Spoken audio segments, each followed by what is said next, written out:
In this corner, weighing in at an impressive 7 letters of the alphabet, is the word opacity.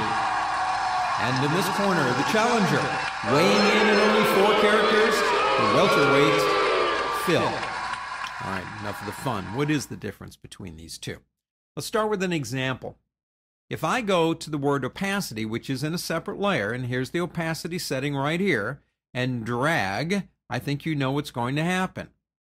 The word opacity begins going transparent, all the way down to 0.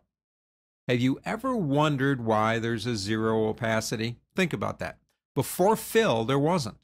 Before fill, you could go down to 1%, which was just about as bad in my opinion, but we now have a 0 opacity. Let's go ahead and take that back. Let's go to fill. Let's use the fill option. Now watch the word fill very carefully. There is no difference whatsoever between opacity and fill because the layers don't have a certain element added to them. This is going to make all the difference in the world. For example, let's go to opacity. Let's go into our effects and add something as simple as a drop shadow. All right, we do a drop shadow, maybe give it a little bit more distance. A little more spread in size, soften it up, something about like that. Looks a little bit more three-dimensional. Click OK. I want that same effect on fill so they're equal. I'm going to hold down the Alt key, Option key on a Mac, grab effects here, and drag it down to fill until I see that square go around fill and let go.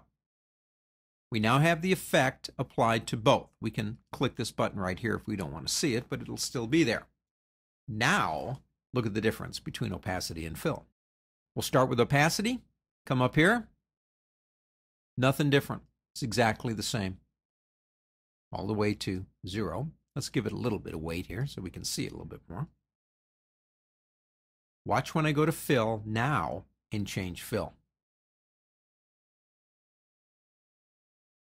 It removes the fill, but it leaves the effect. That's why opacity and fill are exactly the same when you don't have an effect applied to the layer, because you are still removing the fill down here.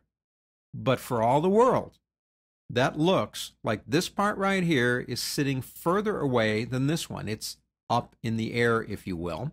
And we know that's not true. If we turn this off, you can see all it's really doing is showing us the shadow.